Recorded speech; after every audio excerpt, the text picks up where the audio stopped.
شروع اللہ کے نام سے جو بڑا مہربان نہایت رحم والا ہے۔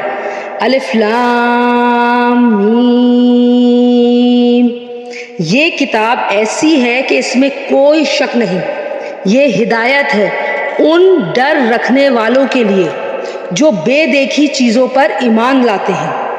اور نماز قائم کرتے ہیں، اور جو کچھ ہم نے انہیں دیا ہے اس میں سے اللہ کی خوشنودی کے کاموں میں خرچ کرتے ہیں،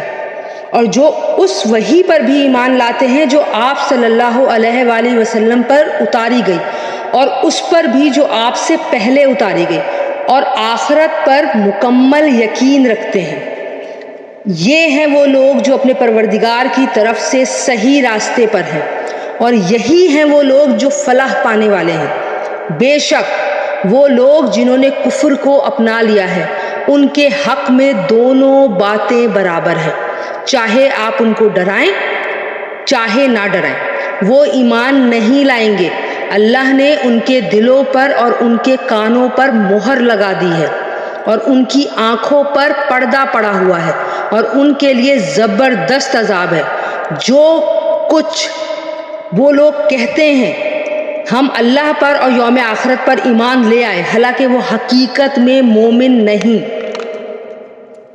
وہ اللہ کو اور ان لوگوں کو جو واقعی ایمان لا چکے ہیں دھوکہ دیتے ہیں، اور حقیقت تو یہ ہے کہ وہ اپنے سوا کسی اور کو دھوکہ نہیں دے رہے، لیکن انہیں اس بات کا احساس نہیں ہے۔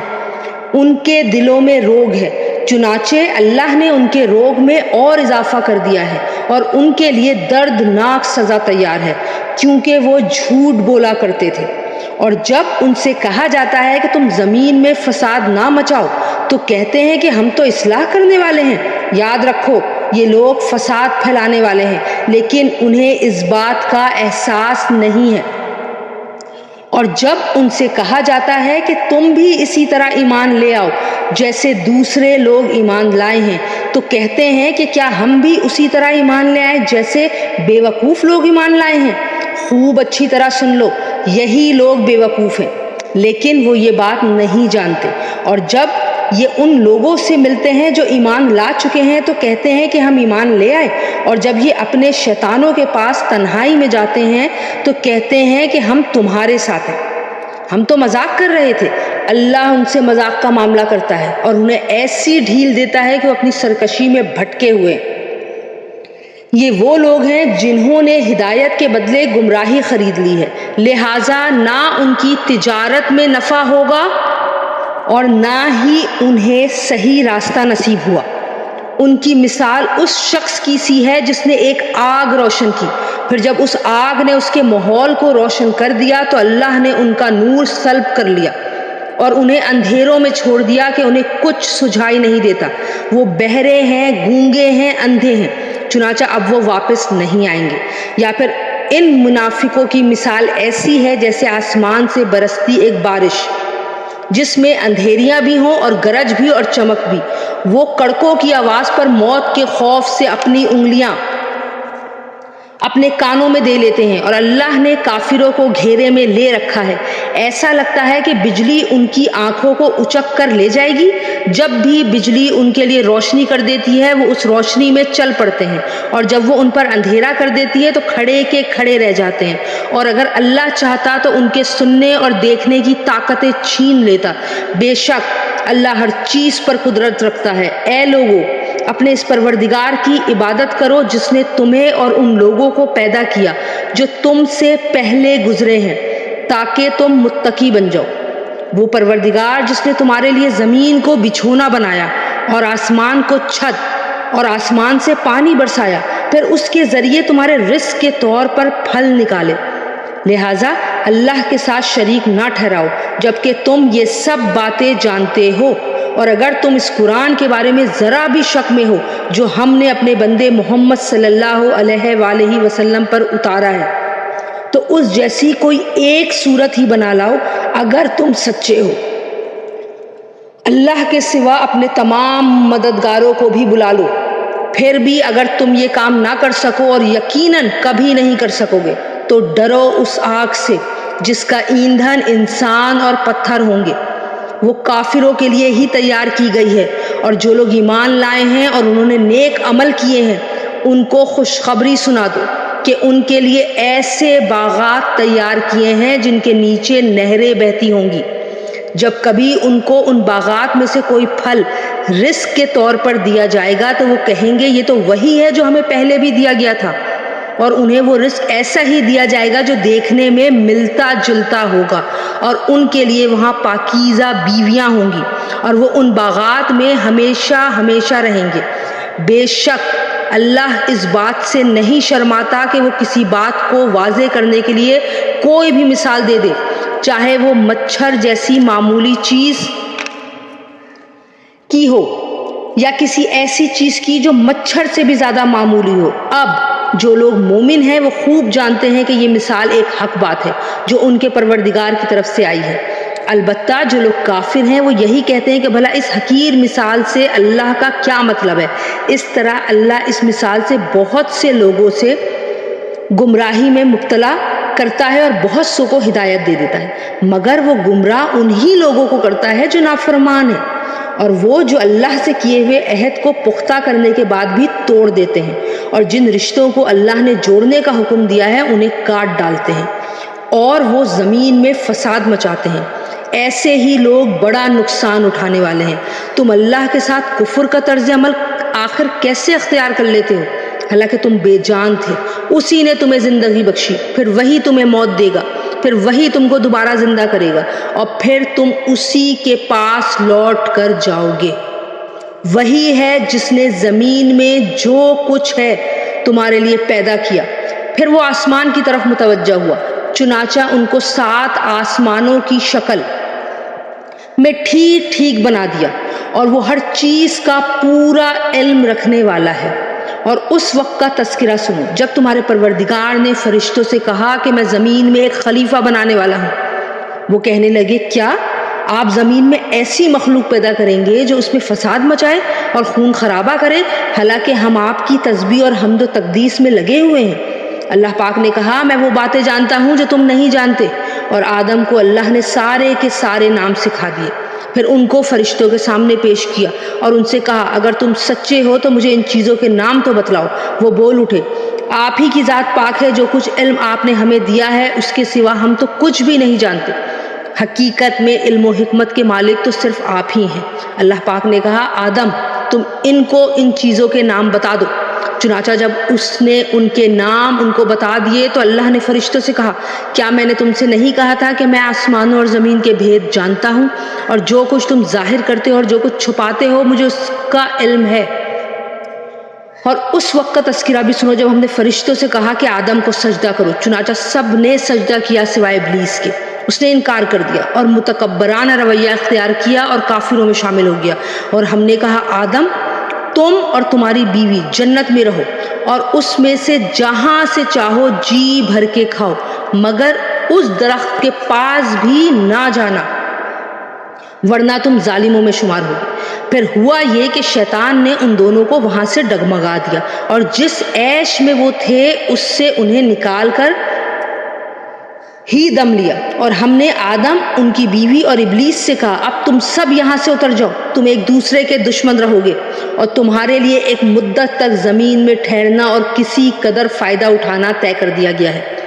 پھر آدم نے اپنے پروردگار سے توبہ کے کچھ الفاظ سیکھ لیے جن کے ذریعے انہوں نے توبہ مانگی، چنانچہ اللہ نے ان کی توبہ کو قبول کیا، بے شک وہ بہت معاف کرنے والا بڑا مہربان ہے۔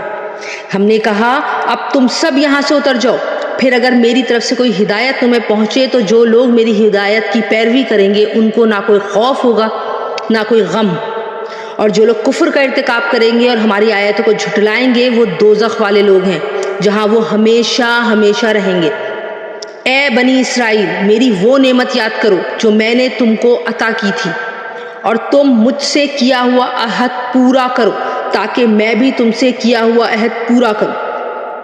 اور تم کسی اور سے نہیں بلکہ صرف مجھ ہی سے ڈرو، اور جو کلام میں نے نازل کیا ہے اس پر ایمان لاؤ، جبکہ وہ اس کتاب یعنی توریت کی تصدیق بھی کر رہا ہے جو تمہارے پاس ہے، اور تم ہی سب سے پہلے اس کے منکر نہ بن جاؤ، اور میری آیتوں کو معمولی سی قیمت لے کر نہ بیچو، اور کسی اور کے بجائے صرف میرا خوف ہی دل میں رکھو، اور حق کو باطل کے ساتھ گڈ مڈ نہ کرو، اور نہ حق بات کو چھپاؤ، جبکہ اصل حقیقت تم اچھی طرح جانتے ہو، اور نماز قائم کرو اور زکوٰۃ عطا کرو، اور رکوع کرنے والوں کے ساتھ رکوع کرو۔ کیا تم دوسرے لوگوں کو تو نیکی کا حکم دیتے ہو اور خود اپنے آپ کو بھول جاتے ہو، حالانکہ تم کتاب کی تلاوت بھی کرتے ہو؟ کیا تمہیں اتنی بھی سمجھ نہیں؟ اور صبر اور نماز سے مدد حاصل کرو۔ نماز بھاری ضرور معلوم ہوتی ہے، مگر ان لوگوں کو نہیں جو خشوع یعنی دھیان اور عاجزی سے پڑھتے ہیں، جو اس بات کا خیال رکھتے ہیں کہ وہ اپنے پروردگار سے ملنے والے ہیں اور ان کو اسی کی طرف لوٹ کر جانا ہے۔ اے بنی اسرائیل، میری وہ نعمت یاد کرو جو میں نے تم کو عطا کی تھی، اور یہ بات یاد کرو کہ میں نے تم کو سارے جہاں پر فضیلت دی تھی، اور اس دن سے ڈرو جس دن کوئی شخص بھی کسی کے کچھ کام نہیں آئے گا، نہ کسی سے کوئی سفارش قبول کی جائے گی، نہ کسی سے کسی قسم کا فدیہ لیا جائے گا، اور نہ ہی ان کی کوئی مدد پہنچے گی۔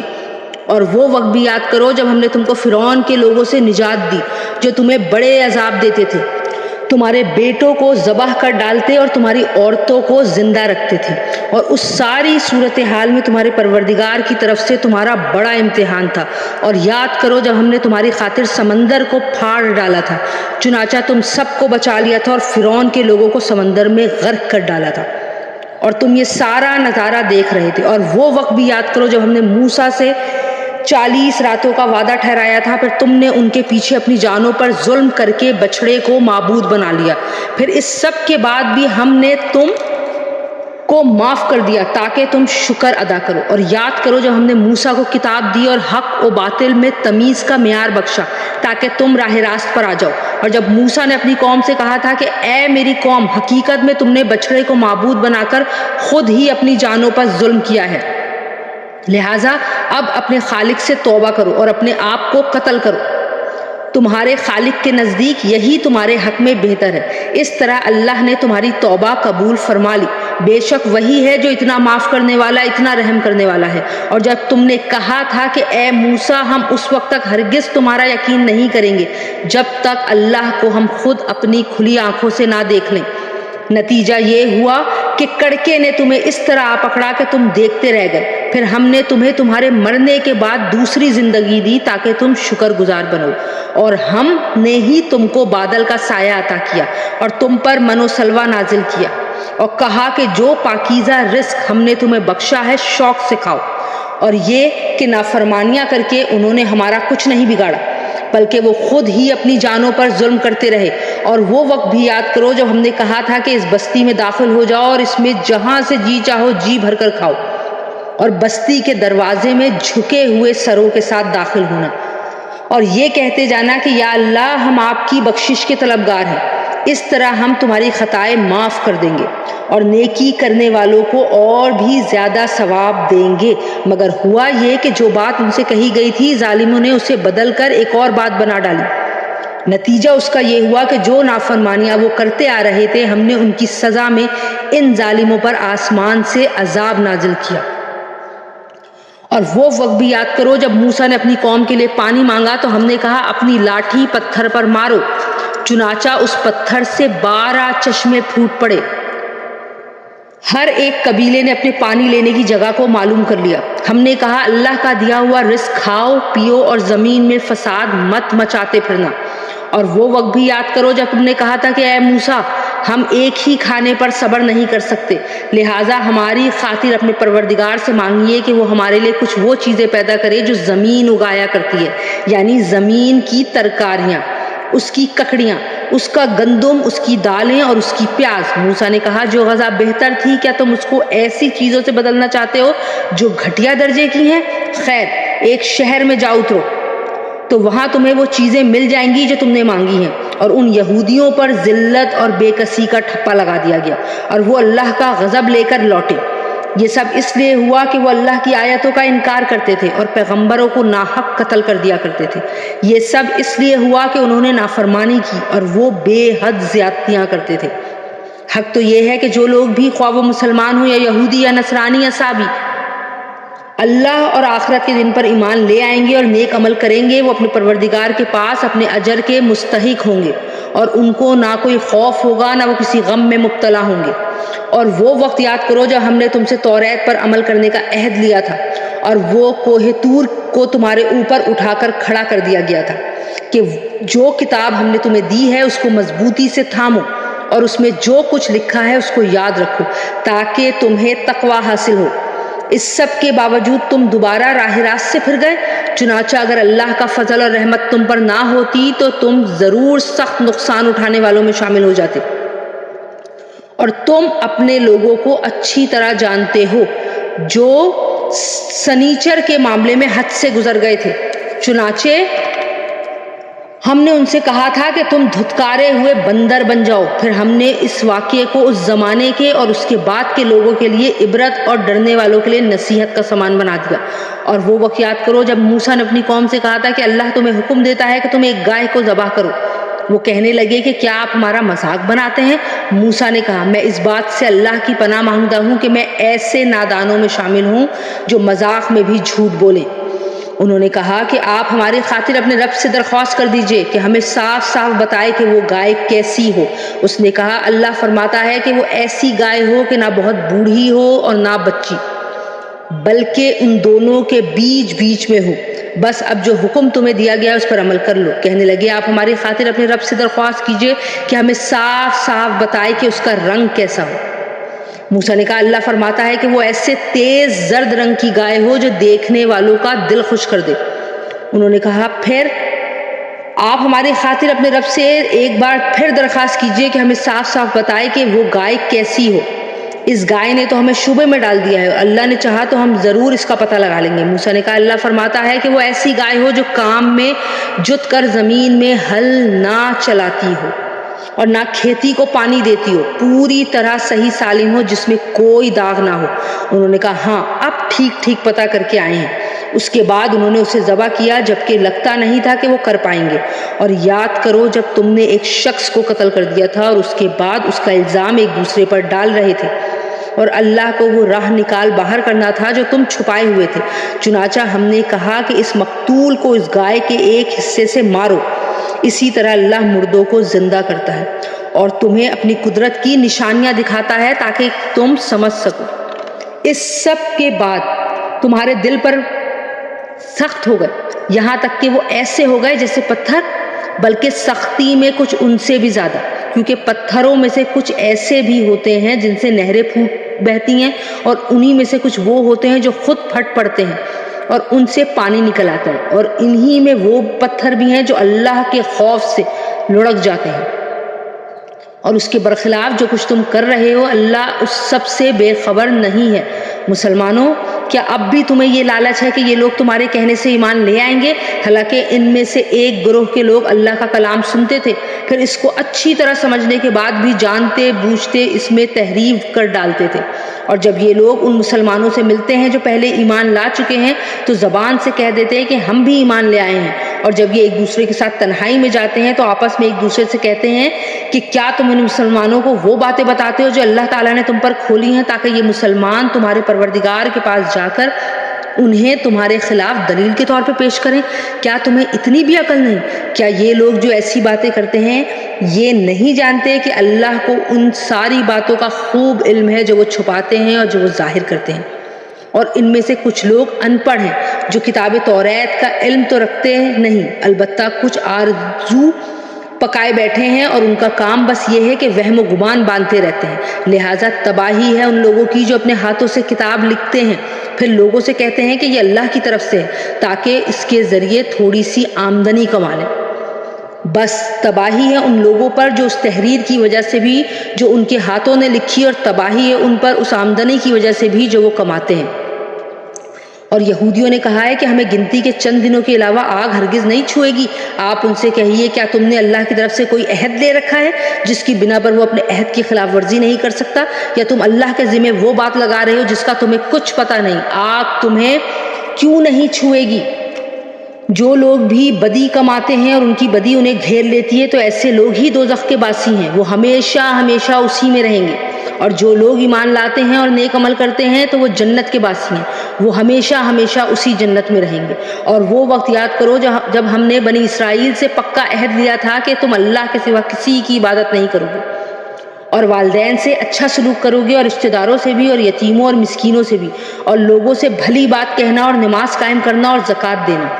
مگر پھر تم میں سے تھوڑے سے لوگوں کے سوا باقی سب اس عہد سے منہ موڑ کر پھر گئے۔ اور یاد کرو جب ہم نے تم سے پکا عہد کر لیا تھا کہ تم ایک دوسرے کا خون نہیں بہاؤ گے اور اپنے آدمیوں کو اپنے گھروں سے نہیں نکالو گے، پھر تم نے اقرار کیا تھا اور تم خود اس کے گواہ ہو۔ اس کے بعد آج تم ہی وہ لوگ ہو کہ اپنے ہی آدمیوں کو قتل کرتے ہو، اور اپنے ہی میں سے کچھ لوگوں کو ان کے گھروں سے نکال باہر کرتے ہو، اور ان کے خلاف گناہ اور زیادتی کا ارتکاب کر کے ان کے دشمنوں کی مدد کرتے ہو، اور اگر وہ دشمنوں کے قیدی بن کر تمہارے پاس آ جاتے ہیں تو تم ان کو فدیہ دے کر چھڑا لیتے ہو، حالانکہ ان کو گھروں سے نکالنا ہی تمہارے لیے حرام تھا۔ تو کیا تم کتاب توریت کے کچھ حصے پر تو ایمان رکھتے ہو اور کچھ کا انکار کرتے ہو؟ اب بتاؤ کہ جو شخص ایسا کرے اس کی سزا اس کے سوا کیا ہے کہ دنیوی زندگی میں اس کی رسوائی ہو، اور قیامت کے دن ایسے لوگوں کو سخت ترین عذاب کی طرف بھیج دیا جائے گا۔ اور جو کچھ تم عمل کرتے ہو اللہ اس سے غافل نہیں ہے۔ یہ ہیں وہ لوگ جنہوں نے دینوی زندگی کو آخرت کے بدلے خرید لیا ہے، لہٰذا نہ ان کے عذاب میں کوئی تخفیف ہوگی اور نہ ان کی مدد کی جائے گی۔ اور بے شک ہم نے موسیٰ کو کتاب دی اور اس کے بعد پے در پے رسول بھیجے، اور ہم نے عیسیٰ ابن مریم کو کھلی کھلی نشانیاں دیں اور روح القدس سے ان کی تائید کی۔ پھر آخر یہ کیا معاملہ ہے کہ جب کوئی بھی رسول تمہارے پاس کوئی ایسی بات لے کر آیا جو تمہاری نفسانی خواہشات کو پسند نہیں تھی تو تم اکڑ گئے؟ چنانچہ بعض انبیاء کو تم نے جھٹلایا اور بعض کو بے دردی سے قتل کر دیا، اور یہ لوگ کہتے ہیں کہ ہمارے دل غلاف میں ہیں، نہیں بلکہ ان کے کفر کی وجہ سے اللہ نے ان پر پھٹکار ڈال رکھی ہے، اس لیے وہ کم ہی ایمان لاتے ہیں۔ اور جب ان کے پاس اللہ کی طرف سے وہ کتاب آئی یعنی کہ قرآن پاک جو اس تورات کی بھی تصدیق کرتی ہے جو پہلے سے ان کے پاس ہے، تو ان کا طرز عمل دیکھو ذرا۔ باوجود یہ کہ خود شروع میں کافروں یعنی بت پرستوں کے خلاف اس کتاب کے حوالے سے اللہ سے فتح کی دعائیں مانگا کرتے تھے، مگر جب وہ چیز ان کے پاس آ گئی جسے انہوں نے پہچان بھی لیا تو اس کا انکار کر بیٹھے۔ بس پھٹکار ہے اللہ کی ایسے کافروں پر، بری ہے وہ قیمت جس کے بدلے انہوں نے اپنی جانوں کو بیچ ڈالا ہے، کہ یہ اللہ کی نازل کی ہوئی کتاب کا صرف اس جلن کی بنا پر انکار کر رہے ہیں کہ اللہ اپنے فضل کا کوئی حصہ یعنی وہی اپنے بندوں میں سے جس پر چاہ رہا ہے کیوں اتار رہا ہے۔ چنانچہ یہ اپنی اس جلن کی وجہ سے غضب بالائے غضب لے کر لوٹے ہیں، اور کافر لوگ ذلت آمیز سزا کے مستحق ہیں۔ اور جب ان سے کہا جاتا ہے کہ اللہ نے جو کلام اتارا ہے اس پر ایمان لے آؤ، تو وہ کہتے ہیں کہ ہم تو صرف اسی کلام پر ایمان رکھیں گے جو ہم پر نازل کیا گیا ہے یعنی کہ توریت، اور وہ اس کے سوا دوسری آسمانی کتابوں کا انکار کرتے ہیں حالانکہ وہ بھی حق ہیں، اور جو کتاب ان کے پاس ہے وہ اس کی تصدیق بھی کرتی ہے۔ اے پیغمبر تم ان سے کہو کہ اگر تم واقعی توریت پر ایمان رکھتے تھے تو اللہ کے نبیوں کو پہلے زمانے میں قتل کیوں کرتے رہے ہو، اور خود موسیٰ تمہارے پاس روشن نشانیاں لے کر آئے، پھر تم نے ان کے پیٹھ پیچھے یہ ستم ڈھایا کہ گائے کے بچڑے کو معبود بنا لیا۔ اور وہ وقت بھی یاد کرو جب ہم نے تم سے عہد لیا اور تمہارے اوپر طور کو بلند کر دیا، اور یہ کہا کہ جو کچھ ہم نے تم کو دیا ہے اس کو مضبوطی سے تھامو، اور جو کچھ کہا جائے اسے ہوش سے سنو۔ کہنے لگے ہم نے پہلے بھی سن لیا تھا مگر عمل نہیں کیا تھا، اب بھی ایسا ہی کریں گے، اور دراصل ان کے کفر کی نحوست سے ان کے دلوں میں بچڑا بسا ہوا تھا۔ آپ ان سے کہیے کہ اگر تم مومن ہو تو کتنی بری ہیں وہ باتیں جو تمہارا ایمان تمہیں تلقین کر رہا ہے۔ آپ ان سے کہیے کہ اگر اللہ کے نزدیک آخرت کا گھر تمام انسانوں کو چھوڑ کر صرف تمہارے ہی لیے مخصوص ہے جیسا کہ تمہارا کہنا ہے، تو موت کی تمنا تو کر کے دکھاؤ اگر واقعی سچے ہو۔ اور ہم بتائے دیتے ہیں کہ انہوں نے اپنے جو کرتوت آگے بھیج رکھے ہیں ان کی وجہ سے یہ کبھی ایسی تمنا نہیں کریں گے، اللہ ظالموں کو خوب جانتا ہے۔ بلکہ یقیناً تم ان لوگوں کو پاؤ گے کہ انہیں زندہ رہنے کی حرص دوسرے تمام انسانوں سے زیادہ ہے، یہاں تک کہ مشرکین سے بھی زیادہ۔ ان میں کا ایک ایک شخص یہ چاہتا ہے کہ 1000 سال عمر پائے، حالانکہ کسی کا بڑی عمر پا لینا اسے عذاب سے دور نہیں کر سکتا، اور یہ جو عمل بھی کرتے ہیں اللہ اسے اچھی طرح دیکھ رہا ہے۔ اے پیغمبر کہہ دو کہ اگر کوئی شخص جبرائیل کا دشمن ہے تو ہوا کرے، انہوں نے تو یہ کلام اللہ کی اجازت سے تمہارے دل پر اتارا ہے۔ جو اپنے سے پہلے کی کتابوں کی تصدیق کر رہا ہے، اور ایمان والوں کے لیے مجسم ہدایت اور خوشخبری ہے۔ اگر کوئی شخص اللہ کا اور اس کے فرشتوں اور رسولوں کا اور جبرائیل اور میکائیل کا دشمن ہے تو وہ سن لے، اللہ کافروں کا دشمن ہے۔ اور بے شک ہم نے آپ پر ایسی آیتیں اتاری ہیں جو حق کو آشکار کرنے والی ہیں، اور ان کا انکار وہی لوگ کرتے ہیں جو نافرمان ہیں۔ یہ آخر کیا معاملہ ہے کہ ان لوگوں نے جب کوئی عہد کیا ان کے ایک گروہ نے اسے ہمیشہ توڑ پھینکا، بلکہ ان میں سے اکثر لوگ ایمان لاتے ہی نہیں، اور جب ان کے پاس اللہ کی طرف سے ایک رسول آئے جو اس توریت کی تصدیق کر رہے تھے جو ان کے پاس ہے، تو اہل کتاب میں سے ایک گروہ نے اللہ کی کتاب توریت و انجیل کو اس طرح پس پش ڈال دیا گویا وہ کچھ جانتے ہی نہیں تھے کہ اس میں نبی آخر الزماں صلی اللہ علیہ وآلہ وسلم کے بارے میں کیا ہدایات دی گئی تھیں، اور یہ بنی اسرائیل ان منتروں کے پیچھے لگ گئے جو سلیمان علیہ السلام کی سلطنت کے زمانے میں شیاطین پڑھا کرتے تھے، اور سلیمان علیہ السلام نے کوئی کفر نہیں کیا تھا، البتہ شیاطین لوگوں کو جادو کی تعلیم دے کر کفر کا ارتکاب کرتے تھے۔ نیز یہ بنی اسرائیل اس چیز کے پیچھے لگ گئے جو شہر بابل میں ہاروت اور ماروت نامی دو فرشتوں پر نازل کی گئی۔ یہ دو فرشتے کسی کو اس وقت تک کوئی تعلیم نہیں دیتے تھے جب تک اس سے یہ نہ کہہ دیں کہ ہم محض آزمائش کے لیے بھیجے گئے ہیں، لہٰذا تم جادو کے پیچھے لگ کر کفر اختیار نہ کرنا۔ پھر بھی یہ لوگ ان سے وہ چیز سے سیکھ لیتے تھے جس کے ذریعے مرد اور اس کی بیوی میں جدائی پیدا کر دیتے تھے۔ ویسے یہ واضح رہے کہ وہ اس کے ذریعے کسی کو اللہ کی مشیت کے بغیر کوئی نقصان نہیں پہنچا سکتے تھے، مگر وہ ایسی باتیں سیکھتے تھے جو ان کے لیے نقصان دہ تھیں اور فائدہ مند نہ تھیں، اور وہ یہ بھی خوب جانتے تھے کہ جو شخص ان چیزوں کا خریدار بنے گا آخرت میں اس کا کوئی حصہ نہیں ہوگا، اور حقیقت یہ ہے کہ وہ چیز بہت بری تھی جس کے بدلے انہوں نے اپنی جانیں بیچ ڈالی۔ کاش کہ ان کو اس بات کا حقیقی علم ہوتا، اور اس کے برعکس اگر وہ ایمان اور تقوی اختیار کرتے ہیں تو اللہ کے پاس سے ملنے والا ثواب یقیناً کہیں زیادہ بہتر ہوتا۔ کاش کہ ان کو اس بات کا بھی حقیقی علم ہوتا۔ ایمان والوں، رسول اللہ صلی اللہ علیہ وآلہ وسلم سے مخاطب ہو کر رائنا نہ کہا کرو، اور انظرنا کہہ دیا کرو، اور سنا کرو، اور کافروں کے لیے درد دینے والا عذاب ہے۔ کافر لوگ خواہ اہل کتاب میں سے ہوں یا مشرکین میں سے یہ پسند نہیں کرتے کہ تمہارے پروردگار کی طرف سے کوئی بھلائی تم پر نازل ہو، حالانکہ اللہ جس کو چاہتا ہے اپنی رحمت کے لیے مخصوص فرما لیتا ہے، اور اللہ فضل عظیم کا مالک ہے۔ ہم جب بھی کوئی آیت منسوخ کرتے ہیں یا اسے بھلا دیتے ہیں تو اس سے بہتر یا اس جیسی آیت لے آتے ہیں۔ کیا تمہیں یہ معلوم نہیں کہ اللہ ہر چیز پر قدرت رکھتا ہے؟ کیا تمہیں یہ معلوم نہیں کہ اللہ وہ ذات ہے کہ آسمانوں اور زمین کی سلطنت تنہا اسی کی ہے، اور اللہ کے سوا نہ کوئی تمہارا رکھوالا ہے نہ مددگار؟ کیا تم یہ چاہتے ہو کہ اپنے رسول سے اسی قسم کے سوال کرو جیسے پہلے موسیٰ سے کیے جا چکے ہیں؟ اور جو شخص ایمان کے بدلے کفر اختیار کرے وہ یقیناً سیدھے راستے سے بھٹک گیا۔ مسلمانوں، بہت سے اہل کتاب اپنے دلوں کی حسد کی بنا پر یہ چاہتے ہیں کہ تمہارے ایمان لانے کے بعد تمہیں پلٹا کر پھر کافر بنا دیں، باوجود یہ کہ حق ان پر واضح ہو چکا ہے۔ چنانچہ تم معاف کرو اور درگزر سے کام لو یہاں تک کہ اللہ خود اپنا فیصلہ بھیج دے۔ بے شک اللہ ہر چیز پر قادر ہے۔ اور نماز قائم کرو اور زکوٰۃ ادا کرو، اور یاد رکھو کہ جو بھلائی کا عمل بھی تم خود اپنے فائدے کے لیے آگے بھیج دو گے اس کو اللہ کے پاس ہی پاؤ گے۔ بے شک جو عمل بھی تم کرتے ہو اللہ اسے دیکھ رہا ہے۔ اور یہ یعنی یہودی اور عیسائی کہتے ہیں کہ جنت میں سوائے یہودیوں یا عیسائیوں کے کوئی بھی ہرگز داخل نہیں ہوگا، یہ محض ان کی آرزوئیں ہیں۔ آپ ان سے کہیے کہ اگر تم اپنے اس وعدے میں سچے ہو تو اپنی کوئی دلیل پیش کرو۔ کیوں نہیں؟ قاعدہ یہ ہے کہ جو شخص بھی اپنا رخ اللہ کے آگے جھکا دے اور نیک عمل کرے اسے اپنا اجر اپنے پروردگار کے پاس ضرور ملے گا، اور ایسے لوگوں کو نہ کوئی خوف ہوگا اور نہ وہ غمگین ہوں گے۔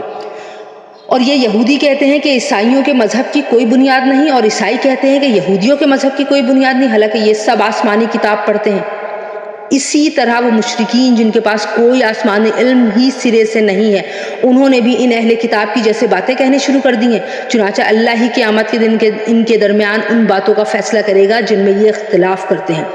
اور اس شخص سے بڑا ظالم کون ہوگا جو اللہ کی مسجدوں پر اس بات کی بندش لگا دے کہ ان میں اللہ کا نام لیا جائے اور ان کو ویران کرنے کی کوشش کرے؟ ایسے لوگوں کو یہ حق نہیں پہنچتا کہ وہ ان مسجدوں میں داخل ہوں مگر ڈرتے ہوئے۔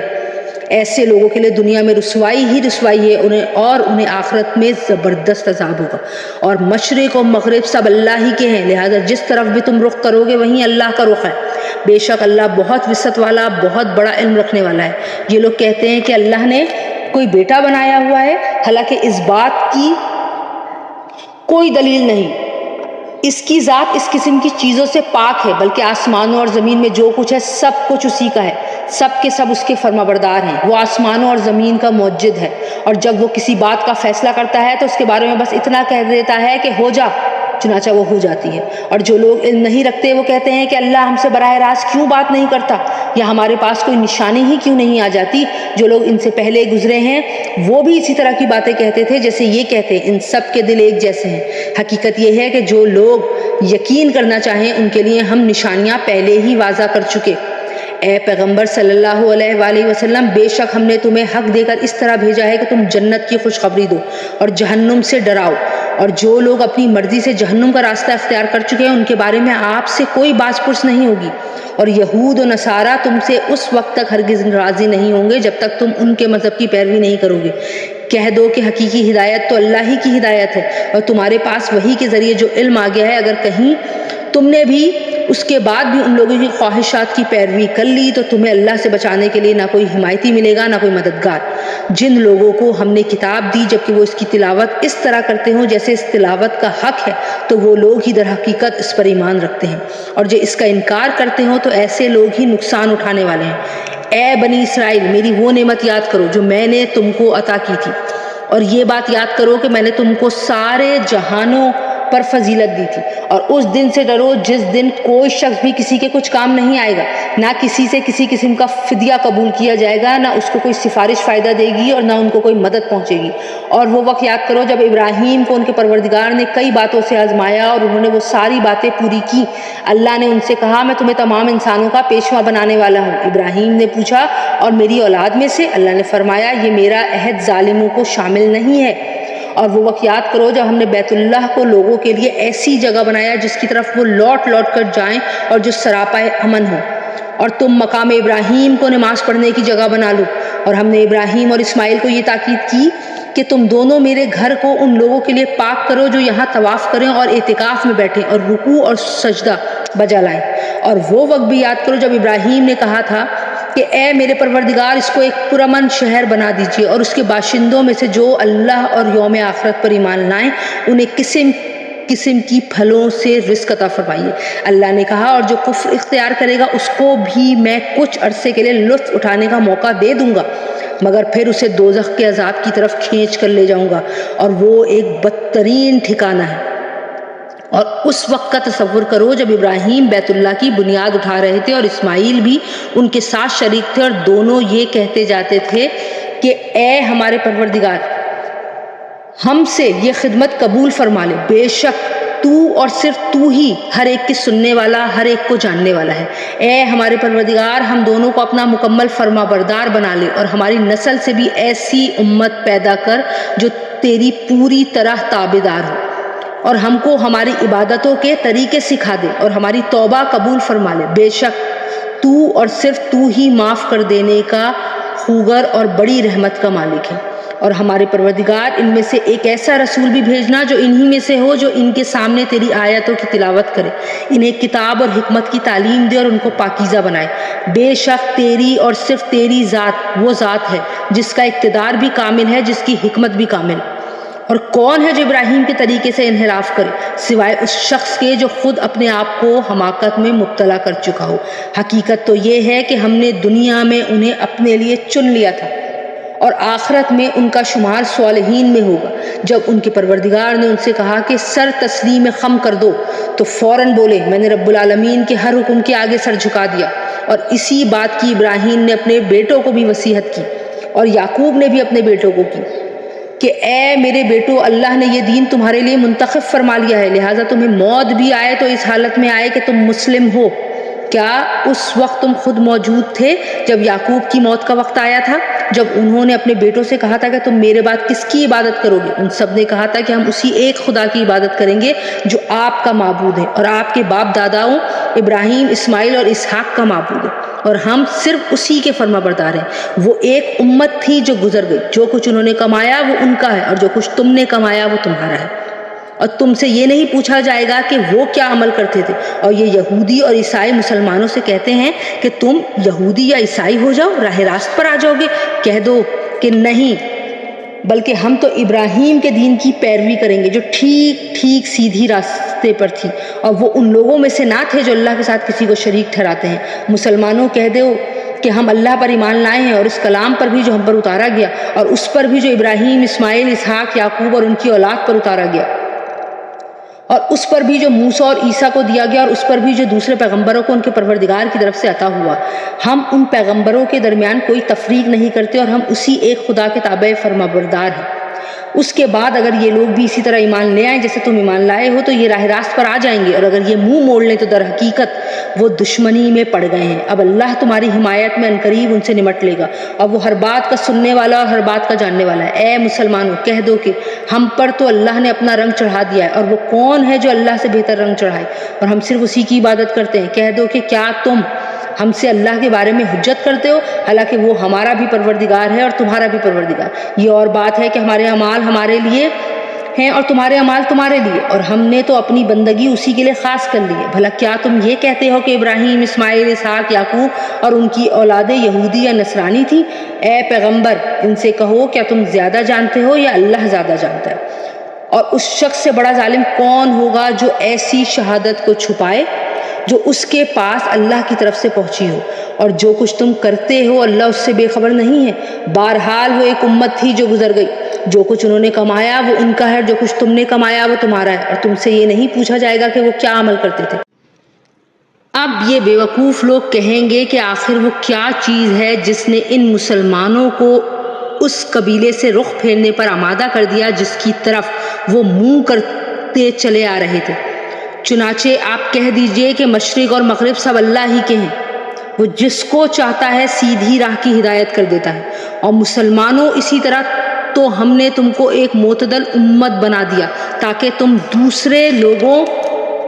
پر گواہ بنو اور رسول تم پر گواہ بنے، اور جس قبیلے پر تم پہلے کاربند تھے اسے ہم نے کسی اور وجہ سے نہیں بلکہ صرف یہ دیکھنے کے لیے مقرر کیا تھا کہ کون رسول کا حکم مانتا ہے اور کون الٹے پاؤں پھر جاتا ہے۔ اور اس میں کوئی شک نہیں کہ یہ بات بہت بڑی تھی اور بڑی مشکل بھی، لیکن ان لوگوں کے لیے ذرا بھی مشکل نہ ہوئی جن کو اللہ نے ہدایت دے دی تھی، اور اللہ تعالیٰ ایسا نہیں ہے کہ تمہارے ایمان کو ضائع کر دے۔ در حقیقت اللہ لوگوں پر بہت شفقت کرنے والا بڑا مہربان ہے۔ اے پیغمبر ہم تمہارے چہرے کو بار بار آسمان کی طرف اٹھتے ہوئے دیکھ رہے ہیں، چنانچہ ہم تمہارا رخ ضرور اس قبلے کی طرف پھیر دیں گے جو تمہیں پسند ہے۔ لو اب اپنا رخ مسجد حرام کی سمت کر لو، اور آئندہ جہاں کہیں تم ہو اپنے چہرے کا رخ نماز پڑھتے ہوئے اسی کی طرف رکھا کرو۔ اور جن لوگوں کو کتاب دی گئی ہے وہ خوب جانتے ہیں کہ یہی بات حق ہے جو ان کے پروردگار کی طرف سے آئی ہے، اور جو کچھ یہ کر رہے ہیں اللہ اس سے غافل نہیں ہے۔ اور جن لوگوں کو کتاب دی گئی تھی اگر تم ان کے پاس ہر قسم کی نشانیاں لے آؤ تب بھی یہ تمہارے قبلے کی پیروی نہیں کریں گے، اور نہ تم ان کے قبلے پر عمل کرنے والے ہو نہ ایک دوسرے کے قبلے پر عمل کرنے والے۔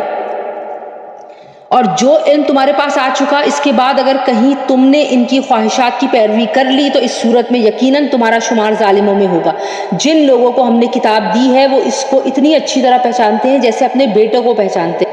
اور یقین جانو کہ ان میں سے کچھ لوگوں نے حق کو جان بوجھ کر چھپا رکھا ہے، اور حق وہی ہے جو تمہارے پروردگار کی طرف سے آیا ہے، لہذا شک کرنے والوں میں ہرگز شامل نہ ہو جانا۔ اور ہر گروہ کی ایک سمت ہے جس کی طرف وہ رخ کرتا ہے، لہذا تم نیک کاموں میں ایک دوسرے سے آگے بڑھنے کی کوشش کرو۔ تم جہاں بھی ہوگے اللہ تم سب کو اپنے پاس لے آئے گا، یقیناً اللہ ہر چیز پر قادر ہے۔ اور تم جہاں سے بھی سفر کرنے کے لیے نکلو اپنا منہ نماز کے وقت مسجد حرام کی طرف کر لیا کرو، اور یقیناً یہی بات حق ہے جو تمہارے پروردگار کی طرف سے آئی ہے، اور جو کچھ تم کرتے ہو اللہ کو اس کی پوری خبر ہے۔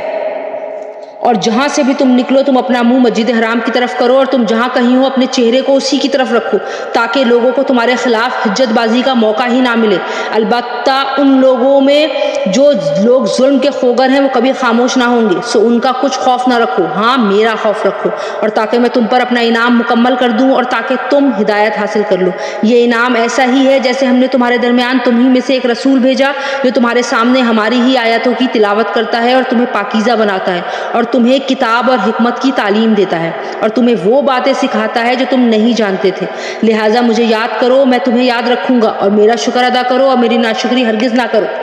اے ایمان والو صبر اور نماز سے مدد حاصل کرو، بے شک اللہ صبر کرنے والوں کے ساتھ ہے۔ اور جو لوگ اللہ کے راستے میں قتل ہوں ان کو ہرگز مردہ نہ کہنا، دراصل وہ زندہ ہیں مگر تم نے ان کی زندگی کا احساس اس دنیا میں نہیں کر سکتے. اور دیکھو ہم تمہیں آزمائیں گے ضرور, کبھی کچھ خوف سے اور کبھی بھوک سے اور کبھی مال و جان اور پھلوں میں کمی کر کے. اور جو لوگ ایسے حالات میں صبر سے کام لیں گے ان کو خوشخبری سنا دو. یہ وہ لوگ ہیں کہ جب ان کے اوپر کوئی مصیبت پہنچتی ہے تو یہ کہتے ہیں کہ ہم سب اللہ ہی کے ہیں اور ہم کو اللہ ہی کی طرف لوٹ کر چلے جانا ہے. یہ وہ لوگ ہیں جن پر ان کے پروردگار کی طرف سے خصوصی عنایتیں اور رحمت ہے, اور یہی وہ لوگ ہیں جو ہدایت پر ہیں. بے شک صفا اور مروہ اللہ کی نشانیوں میں سے ایک ہے. لہٰذا جو شخص بھی بیت اللہ کا حج کرے یا عمرہ کرے تو اس کے لیے اس بات میں کوئی گناہ نہیں ہے کہ وہ ان کے درمیان چکر لگائے. اور جو شخص خوشی سے کوئی بھلائی کا کام کرے تو اللہ یقیناً قدردان اور جاننے والا ہے. بے شک وہ لوگ جو ہماری نازل کی ہوئی روشن دلیلوں اور ہدایت کو چھپاتے ہیں, باوجود یہ کہ ہم انہیں کتاب میں کھول کھول کر لوگوں کے لیے بیان کر چکے ہیں, تو ایسے لوگوں پر اللہ بھی لعنت بھیجتا ہے اور دوسرے لعنت کرنے والے بھی لعنت بھیجتے ہیں. ہاں وہ لوگ جنہوں نے توبہ کر لی ہو اور اپنی اصلاح کر لی ہو اور چھپائی ہوئی باتوں کو کھول کھول کر بیان کر دیا ہو, تو میں ایسے لوگوں کی توبہ قبول کر لیتا ہوں, اور میں توبہ قبول کرنے کا خوگر ہوں, بڑا رحمت والا ہوں. بے شک وہ لوگ جنہوں نے کفر کو اختیار کیا اور کافر ہونے کی حالت ہی میں مرے, ان پر اللہ کی اور فرشتوں کی اور سارے انسانوں کی لعنت ہے. وہ ہمیشہ اسی پھٹکار میں رہیں گے, نہ ان پر سے عذاب کو ہلکا کیا جائے گا اور نہ ہی ان کو مہلت دی جائے گی. تمہارا خدا ایک ہی خدا ہے, اس کے سوا کوئی خدا نہیں, جو سب پر مہربان بہت مہربان ہے. بے شک آسمانوں اور زمین کی تخلیق میں, رات دن کے لگاتار آنے اور جانے میں, ان کشتیوں میں جو لوگوں کے فائدے کا سامان لے کر سمندر میں تیرتی ہے, اس پانی میں جو اللہ نے آسمان سے اتارا اور اس کے ذریعے زمین کو اس کے مردہ ہو جانے کے بعد زندگی بخشی, اور اس میں ہر قسم کے جانور پھیلا دیے, اور ہواؤں کی گردش میں اور ان بادلوں میں جو آسمان اور زمین کے درمیان تابعدار بن کر کام میں لگے ہوئے ہیں. ان لوگوں کے لیے کھلی نشانیاں ہی نشانیاں ہیں جو اپنی عقل سے کام لیتے ہیں. اور اس کے باوجود لوگوں میں کچھ وہ بھی ہیں جو اللہ کے علاوہ دوسروں کو اس کی خدائی میں اس طرح شریک قرار دیتے ہیں کہ ان سے ایسی محبت رکھتے ہیں جیسے اللہ سے محبت رکھنی چاہیے. اور جو لوگ ایمان لا چکے ہیں وہ اللہ ہی سے سب سے زیادہ محبت رکھتے ہیں. اور کاش کہ یہ ظالم جب دنیا میں کوئی تکلیف دیکھتے ہیں تو اسی وقت یہ سمجھ لیا کریں کہ تمام تر طاقت اللہ ہی کو حاصل ہے, اور یہ کہ اللہ کا عذاب آخرت میں اس وقت بڑا سخت ہوگا جب وہ پیشوا جن کے پیچھے یہ لوگ چلتے رہے ہیں اپنے پیروکاروں سے مکمل بے تعلقی کا اعلان کر دیں گے, اور یہ سب لوگ عذاب کو اپنی آنکھوں کے سامنے دیکھ لیں گے, اور ان کے تمام باہمی رشتے ٹوٹ کر کٹ کر رہ جائیں گے. اور جنہوں نے ان پیشواؤں کی پیروی کی تھی وہ کہیں گے کہ کاش ہمیں ایک مرتبہ پھر دنیا میں لوٹنے کا موقع دے دیا جائے تو ہم بھی ان پیشواؤں سے اسی طرح بے تعلقی کا اعلان کریں جیسے انہوں نے ہم سے بے تعلقی کا اعلان کیا ہے. اسی طرح اللہ انہیں دکھا دے گا کہ ان کے اعمال آج ان کے لیے حسرت ہی حسرت بن چکے ہیں, اور اب وہ کسی صورت دوزخ سے نکلنے والے نہیں ہیں. اے لوگو, زمین میں جو حلال اور پاکیزہ چیزیں ہیں وہ کھاؤ, اور شیطان کے نقش قدم پر نہ چلو. یقین جانو وہ تمہارے لیے ایک کھلا دشمن ہے. وہ تو تم کو یہی حکم دے گا کہ تم بدی اور بے حیائی کے کام کرو, اللہ کے ذمہ وہ باتیں لگاؤ جن کا تمہیں علم نہیں ہے. اور جب ان کافروں سے کہا جاتا ہے کہ اس کلام کی پیروی کرو جو اللہ نے اتارا ہے, تو کہتے ہیں کہ ہم تو ان باتوں کی پیروی کریں گے جس پر ہم نے اپنے باپ داداؤں کو پایا ہے. بھلا کیا اس صورت میں بھی ان کو یہی چاہیے جب ان کے باپ دادا دین کی ذرا بھی سمجھ نہ رکھتے ہوں اور انہوں نے کوئی آسمانی ہدایت بھی حاصل نہ کی ہو؟ اور جن لوگوں نے کفر کو اپنا لیا ہے ان کو حق کی دعوت دینے کی مثال کچھ ایسی ہے جیسے کوئی شخص ان جانوروں کو زور زور سے بلائے جو ہانک پکار کے سوا کچھ نہیں سنتے. یہ بہرے گونگے اندھے ہیں لہذا کچھ نہیں سمجھتے. اے ایمان والو, جو پاکیزہ چیزیں ہم نے تمہیں رزق کے طور پہ عطا کر دی ہیں ان میں سے جو چاہو کھاؤ اور اللہ کا شکر ادا کرو. اگر واقعی تم صرف اسی کی بندگی کرتے ہو, اس نے تو تمہارے لیے بس مردار جانور, خون اور سور کا گوشت حرام کیا ہے, نیز وہ جانور جس پر اللہ کے سوا کسی اور کا نام پکارا گیا ہو. ہاں اگر کوئی شخص انتہائی مجبوری کی حالت میں ہو اور ان چیزوں میں سے کچھ کھا لے جبکہ اس کا مقصد نہ لذت حاصل کرنا ہو اور نہ وہ ضرورت ہی کی حد سے آگے بڑھے, تو اس پر کوئی گناہ نہیں. یقیناً اللہ بہت بخشنے والا بڑا مہربان ہے. حقیقت یہ ہے کہ جو لوگ اللہ کی نازل کی ہوئی کتاب کو چھپاتے ہیں اور اس کے بدلے تھوڑی سی قیمت وصول کر لیتے ہیں, وہ اپنے پیٹ میں آگ کے سوا کچھ نہیں بھر رہے. قیامت کے دن اللہ ان سے کلام بھی نہیں کرے گا اور نہ ان کو پاک کرے گا, اور ان کے لیے درد دینے والا عذاب تیار ہے. یہ ہیں وہ لوگ جنہیں ہدایت کے بدلے گمراہی اور مغفرت کے بدلے عذاب کی خریداری کر لی ہے. چنانچہ اندازہ کرو کہ یہ دوزخ کی آگ سہنے کے لیے کتنے تیار ہیں. یہ سب کچھ اس لیے ہوگا کہ اللہ نے حق پر مشتمل کتاب اتاری ہے, اور جن لوگوں نے ایسی کتاب کے بارے میں مخالفت کا رویہ اختیار کیا ہے وہ زدہ زدی میں بہت دور نکل گئے ہیں.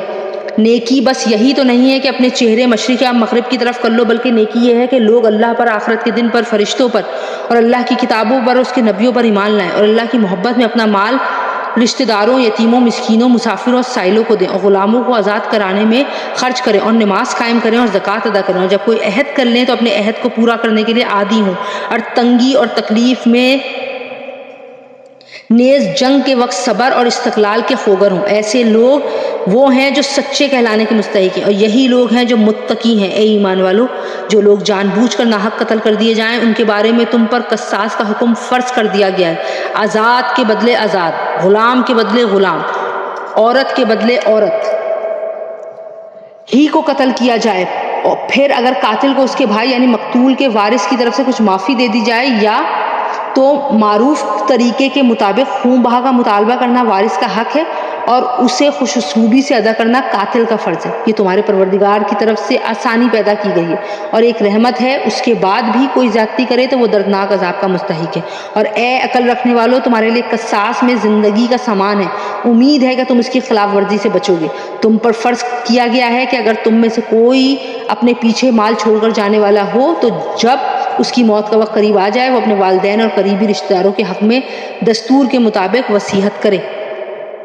یہ متقی لوگوں کے ذمے ایک لازمی حق ہے۔ پھر جو شخص اس وصیت کو سننے کے بعد اس میں کوئی تبدیلی کرے گا تو اس کا گناہ ان لوگوں پر ہوگا جو اس میں تبدیلی کریں گے۔ یقین رکھو کہ اللہ سب کچھ سنتا ہے، سب کچھ جانتا ہے۔ ہاں، اگر کسی شخص کو یہ اندیشہ ہو کہ کوئی وصیت کرنے والا بے جا طرفداری یا گناہ کا ارتکاب کر رہا ہے اور وہ متعلقہ آدمیوں کے درمیان صلح کرا دے تو اس پر کوئی گناہ نہیں، بے شک اللہ تعالیٰ بہت بخشنے والا، بڑا مہربان ہے۔ اے ایمان والو، تم پر روزہ فرض کیا گیا ہے جس طرح تم سے پہلے لوگوں پر فرض کیا گیا تھا، تاکہ تمہارے اندر تقویٰ پیدا ہو۔ گنتی کے چند روزے رکھنے ہیں۔ پھر بھی اگر تم میں سے کوئی شخص بیمار ہو یا سفر پر ہو تو دوسرے دنوں میں اتنی ہی تعداد پوری کر لے، اور جو لوگ اس کی طاقت رکھتے ہوں ان کے ذمے یہ ہے کہ وہ ایک مسکین کو کھانا کھلا کر روزے کا فدیہ ادا کر دیں۔ اس کے علاوہ اگر کوئی شخص اپنی خوشی سے کوئی نیکی کرے تو یہ اس کے حق میں بہتر ہے، اور اگر تم کو سمجھ ہو تو روزے رکھنے میں تمہارے لیے زیادہ بہتری ہے۔ رمضان کا مہینہ وہ ہے جس میں قرآن نازل کیا گیا، جو لوگوں کے لیے سراپا ہدایت اور ایسی روشنیوں کا حامل ہے جو صحیح راستہ دکھاتی ہے اور حق و باطل کے درمیان دو ٹوک فیصلہ کر دیتی ہیں۔ لہٰذا تم میں سے جو شخص بھی یہ مہینہ پائے وہ اس میں ضرور روزہ رکھے، اور اگر کوئی شخص بیمار ہو یا سفر پر ہو تو دوسرے دنوں میں اتنی ہی تعداد پوری کر لے۔ اللہ تمہارے ساتھ آسانی کا معاملہ کرنا چاہتا ہے اور تمہارے لیے مشکل پیدا کرنا نہیں چاہتا، تاکہ تم روزوں کی گنتی پوری کر لو، اور اللہ نے تمہیں جو راہ دکھائی اس پر اللہ کی تکبیر کہو، تم شکر گزار بنو۔ اور اے پیغمبر، جب میرے بندے آپ سے میرے بارے میں پوچھیں تو آپ ان سے کہہ دیجئے کہ میں اتنا قریب ہوں کہ جب کوئی مجھے پکارتا ہے تو میں پکارنے والے کی پکار سنتا ہوں، لہٰذا وہ بھی میری بات دل سے قبول کریں اور مجھ پر ایمان لائیں تاکہ وہ راہ راست پر آ جائیں۔ تمہارے لیے حلال کر دیا گیا ہے کہ روزوں کی رات میں تم اپنی بیویوں سے بے تکلف صحبت کرو، وہ تمہارے لیے لباس ہیں اور تم ان کے لیے لباس ہو۔ اللہ کو علم تھا کہ تم اپنے آپ سے خیانت کر رہے تھے، پھر اس نے تم پر عنایت کی اور تمہاری غلطی معاف فرما دی، چنانچہ اب تم ان سے صحبت کر لیا کرو، اور جو کچھ اللہ نے تمہارے لیے لکھ رکھا ہے اسے طلب کرو، اور اس وقت تک کھاؤ پیو جب تک سفید دھاری صبح کی سیاہ دھاری میں ممتاز ہو کر تم پر واضح نہ ہو جائے، اس کے بعد رات آنے تک روزے پورے کرو، اور اپنی بیویوں سے اس حالت میں مباشرت نہ کرو جب تم مسجدوں میں اعتکاف میں بیٹھے ہو، یہ اللہ کی مقرر کی ہوئی حدود ہیں، لہٰذا ان کی خلاف ورزی کے قریب بھی مت جانا۔ اسی طرح اللہ اپنی نشانیاں لوگوں کے سامنے کھول کھول کر بیان کرتا ہے تاکہ وہ تقویٰ اختیار کریں، اور آپس میں ایک دوسرے کا مال ناحق طریقوں سے نہ کھانا، اور نہ ان کا مقدمہ حاکموں کے پاس اس غرض سے لے کے جانا کہ لوگوں کے مال کا کوئی حصہ جانتے بوجھتے ہڑپ کرنے کا گناہ کرو۔ لوگ آپ سے نئے مہینوں کے چاند کے بارے میں پوچھتے ہیں، آپ انہیں بتا دیجئے کہ یہ لوگوں کے مختلف معاملات کے اور حج کے اوقات متعین کرنے کے لیے ہیں، اور یہ کوئی نیکی نہیں ہے کہ تم گھروں میں ان کی پشت کی طرف سے داخل ہو، بلکہ نیکی یہ ہے کہ انسان تقوی اختیار کرے اور تم گھروں میں ان کے دروازے سے داخل ہوا کرو، اور اللہ سے ڈرتے رہو تاکہ تمہیں فلاح حاصل ہو، اور ان لوگوں سے اللہ کے راستے میں جنگ کرو جو تم سے جنگ کرتے ہیں، اور زیادتی نہ کرو، یقین جانو کہ اللہ زیادتی کرنے والوں کو بالکل پسند نہیں کرتا، اور تم ان لوگوں کو جہاں پاؤ قتل کرو، اور انہیں اس جگہ سے نکال باہر کرو جہاں سے انہوں نے تمہیں نکالا تھا، اور فتنہ قتل سے زیادہ سنگین برائی ہے، اور تم ان سے مسجد حرام کے پاس اس وقت تک لڑائی نہ کرو جب تک وہ خود اس میں تم سے لڑائی شروع نہ کرے۔ ہاں، اگر وہ تم سے اس میں لڑائی شروع کرے تو تم ان کو قتل کر سکتے ہو۔ ایسے کافروں کی یہی سزا ہے۔ پھر اگر وہ باز آ جائیں تو بے شک اللہ بہت بخشنے والا بڑا مہربان ہے، اور تم ان سے لڑتے رہو یہاں تک کہ فتنہ باقی نہ رہے اور دین اللہ کا ہو جائے۔ پھر اگر وہ باز آ جائیں تو سمجھ لو کہ تشدد سوائے ظالموں کے کسی پر نہیں ہونا چاہیے۔ حرمت والے مہینے کا بدلہ حرمت والا مہینہ ہے، اور حرمتوں پر بھی بدلے کے احکام جاری ہوتے ہیں۔ چنانچہ اگر کوئی شخص تم پر کوئی زیادتی کرے تو تم بھی ویسی ہی زیادتی اس پر کرو جیسی زیادتی اس نے تم پر کی ہو، اور اللہ سے ڈرتے رہو اور اچھی طرح سمجھ لو کہ اللہ انہی کا ساتھ دیتا ہے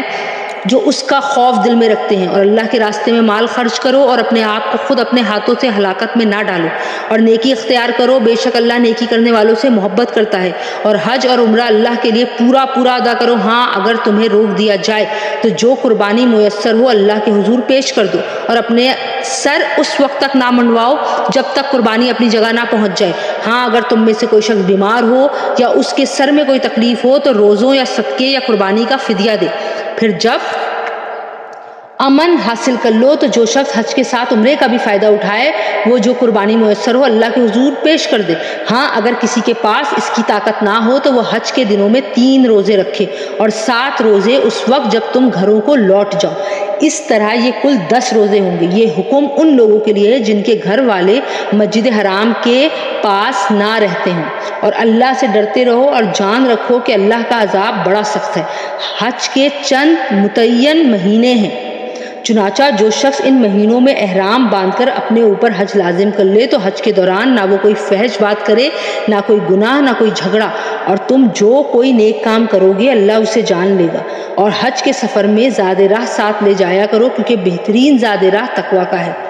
اور اے عقل والو میری نافرمانی سے ڈرتے رہو، تم پر اس بات میں کوئی گناہ نہیں ہے کہ تم حج کے دوران تجارت یا مزدوری کے ذریعے اپنے پروردگار کا فضل تلاش کرو۔ پھر جب تم عرفات سے روانہ ہو تو مشعر حرام کے پاس جو مزدلفہ میں واقع ہے اللہ کا ذکر کرو، اور اس کا ذکر اسی طرح کرو جس طرح اس نے تمہیں ہدایت کی ہے، جبکہ اس سے پہلے تم بالکل ناواقف تھے۔ اس کے علاوہ یہ بات بھی یاد رکھو کہ تم اسی جگہ سے روانہ ہو جہاں سے عام لوگ روانہ ہوتے ہیں، اور اللہ سے مغفرت مانگو، بے شک اللہ بہت بخشنے والا بہت بڑا مہربان ہے۔ پھر جب تم اپنے حج کے کام پورے کر چکو تو اللہ کا اس طرح ذکر کرو جیسے تم اپنے باپ داداؤں کا ذکر کیا کرتے ہو، بلکہ اس سے بھی زیادہ ذکر کرو۔ اب بعض لوگ تو وہ ہیں جو دعاؤں میں بس یہ کہتے ہیں کہ اے پروردگار ہمیں دنیا میں بھلائی عطا فرما، اور آخرت میں ان کا کوئی حصہ نہیں ہوتا۔ اور انہی میں سے وہ بھی ہیں جو یہ کہتے ہیں کہ اے ہمارے پروردگار ہمیں دنیا میں بھی بھلائی عطا فرما اور آخرت میں بھی بھلائی عطا فرما، اور ہمیں دوزخ کے عذاب سے بچا لے۔ یہ وہ لوگ ہیں جنہیں اپنے اعمال کی کمائی کا حصہ ثواب کی صورت میں ملے گا، اور اللہ جلد حساب لینے والا ہے۔ اور اللہ کو گنتی کے ان چند دنوں میں جب تم منع میں مقیم ہو یاد کرتے ہو، پھر جو شخص 2 ہی دن میں جلدی چلا جائے اس پر بھی کوئی گناہ نہیں ہے، اور جو شخص 1 دن بعد میں جائے اس پر بھی کوئی گناہ نہیں ہے۔ یہ تفصیل اس کے لیے ہے جو تقوی اختیار کرے، اور تم سب تقوی اختیار کرو اور یقین رکھو کہ تم سب کو اسی کی طرف لے جا کر جمع کیا جائے گا۔ اور لوگوں میں ایک وہ شخص بھی ہے کہ دینوی زندگی کے بارے میں اس کی باتیں تمہیں بڑی اچھی لگتی ہیں، اور جو کچھ اس کے دل میں ہے وہ اس پر اللہ کو گواہ بھی بناتا ہے، حالانکہ وہ تو تمہارے دشمنوں میں سب سے زیادہ کٹر ہے۔ اور جب اٹھ کر جاتا ہے تو زمین میں اس کی دوڑ دھوپ اس لیے ہوتی ہے کہ وہ اس میں فساد مچائے اور فصلیں اور نسلیں تباہ کرے، حالانکہ اللہ فساد کو پسند نہیں کرتا۔ اور جب اس سے کہا جاتا ہے کہ اللہ کا خوف کر تو نخوت اس کو گناہ پر اور آمادہ کر دیتی ہے، چنانچہ ایسے شخص کو تو جہنم ہی راس آئے گی، اور یقین کرو وہ بہت ہی برا بچھونا ہے۔ اور دوسری طرف لوگوں میں وہ شخص بھی ہے جو اللہ کی خوشنودی کی خاطر اپنی جان کا سودا کر لیتا ہے، اور اللہ ایسے بندوں پر بڑا مہربان ہے۔ اے ایمان والو اسلام میں پورے کے پورے داخل ہو جاؤ اور شیطان کے نقش قدم پر نہ چلو، یقین جانو وہ تمہارا کھلا دشمن ہے۔ پھر جو روشن دلائل تمہارے پاس آ چکے ہیں اگر تم ان کے بعد بھی راہ راست سے پھسل گئے تو یاد رکھو اللہ اقتدار میں بھی کامل ہے، حکمت میں بھی کامل۔ یہ کفار ایمان لانے کے لیے اس کے سوا کس بات کا انتظار کر رہے ہیں کہ اللہ خود بادل کے سائبانوں میں ان کے سامنے موجود ہو اور فرشتے بھی اس کے ساتھ ہوں اور سارا معاملہ ابھی چکا دیا جائے، حالانکہ آخر کار سارے معاملات اللہ ہی کی طرف تو لوٹ کر رہیں گے۔ بنی اسرائیل سے پوچھو ہم نے ان کو کتنی ساری کھلی نشانیاں دی تھیں، اور جس شخص کے پاس اللہ کی نعمت آ چکی ہو پھر وہ اس کو بدل ڈالے تو اسے یاد رکھنا چاہیے کہ اللہ کا عذاب بڑا سخت ہے۔ جن لوگوں نے کفر اپنا لیا ہے ان کے لیے دینوی زندگی بڑی دلکش بنا دی گئی ہے، اور وہ اہل ایمان کا مذاق اڑاتے ہیں۔ حالانکہ جنہوں نے تقوی اختیار کیا ہے وہ قیامت کے دن ان سے کہیں بلند ہوں گے، اور اللہ جس کو چاہتا ہے بے حساب رزق عطا کرتا ہے۔ شروع میں سارے انسان ایک ہی دین کے پیرو تھے، پھر جب ان میں اختلاف ہوا تو اللہ نے نبی بھیجے جو حق والوں کو خوشخبری سناتے اور باطل والوں کو ڈراتے تھے، اور ان کے ساتھ حق پر مشتمل کتاب نازل کی تاکہ وہ لوگوں کے درمیان ان باتوں کا فیصلہ کرے جن میں ان کا اختلاف تھا۔ اور افسوس کی بات تو یہ ہے کہ کسی اور نے نہیں بلکہ خود انہوں نے، جن کو وہ کتاب دی گئی تھی، روشن دلائل آ جانے کے بعد بھی صرف باہمی ضد کی وجہ سے اسی کتاب میں اختلاف نکال لیا۔ پھر جو لوگ ایمان لائے اللہ نے انہیں اپنے حکم سے حق کی باتوں میں راہ راست تک پہنچا دیا جن میں انہوں نے اختلاف کیا تھا، اور اللہ جسے چاہتا ہے راہ راست تک پہنچا دیتا ہے۔ مسلمانوں، کیا تم نے یہ سمجھ رکھا ہے کہ تم جنت میں یوں ہی داخل ہو جاؤ گے، حالانکہ ابھی تمہیں اس جیسے حالات پیش ہی نہیں آئے جیسے ان لوگوں کو پیش آئے تھے جو تم سے پہلے ہو گزرے ہیں۔ ان پر سختیاں اور تکلیفیں آئیں اور انہیں ہلا ڈالا گیا، یہاں تک کہ رسول اور ان کے ایمان والے ساتھی بھی بول اٹھے کہ اللہ کی مدد آخر کب آئے گی۔ یاد رکھو اللہ کی مدد نزدیک ہی ہے۔ لوگ آپ سے پوچھتے ہیں کہ وہ اللہ کی خوشنودی کے لیے کیا خرچ کریں، آپ کہہ دیجئے کہ جو مال بھی تم خرچ کرو وہ والدین، قریبی رشتہ داروں، یتیموں، مسکینوں اور مسافروں کے لیے ہونا چاہیے، اور تم بھلائی کا جو بھی کام کرو گے اللہ اس سے پوری طرح باخبر ہے۔ تم پر دشمنوں سے جنگ کرنا فرض کر دیا گیا ہے اور وہ تم پر گراں ہیں، اور یہ عین ممکن ہے کہ تم ایک چیز کو برا سمجھو حالانکہ وہ تمہارے حق میں بہترین ہو، اور یہ بھی ممکن ہے کہ تم ایک چیز کو پسند کرو حالانکہ وہ تمہارے حق میں بری ہو، اور اصل حقیقت تو اللہ جانتا ہے اور تم نہیں جانتے۔ لوگ آپ سے حرمت والے مہینے کے بارے میں پوچھتے ہیں کہ اس میں جنگ کرنا کیسا ہے، آپ کہہ دیجئے کہ اس میں جنگ کرنا بڑا گناہ ہے، مگر لوگوں کو اللہ کے راستے سے روکنا، اس کے خلاف کفر کی روش اختیار کرنا، مسجد حرام پر بندش لگانا اور اس کے باسیوں کو وہاں سے نکال باہر کرنا اللہ کے نزدیک زیادہ بڑا گناہ ہے، اور فتنہ قتل سے بھی زیادہ سنگین چیز ہے۔ اور یہ کافر تم لوگوں سے برابر جنگ کرتے رہیں گے یہاں تک کہ اگر ان کا بس چلے تو یہ تم کو تمہارے دین چھوڑنے پر آمادہ کر دیں، اور اگر تم میں سے کوئی شخص اپنا دین چھوڑ دے اور کافر ہونے کی حالت ہی میں مرے تو ایسے لوگوں کے اعمال دنیا اور آخرت دونوں میں ہی اکارت ہو جائیں گے، ایسے لوگ دوزخ والے ہیں اور وہ ہمیشہ اسی میں رہیں گے۔ اس کے برخلاف جو لوگ ایمان لائے اور جنہوں نے ہجرت کی اور اللہ کے راستے میں جہاد کیا تو وہ بے شک اللہ کی رحمت کے امیدوار ہیں، اور اللہ بہت بخشنے والا بڑا مہربان ہے۔ لوگ آپ سے شراب اور جوئے کے بارے میں پوچھتے ہیں، آپ کہہ دیجئے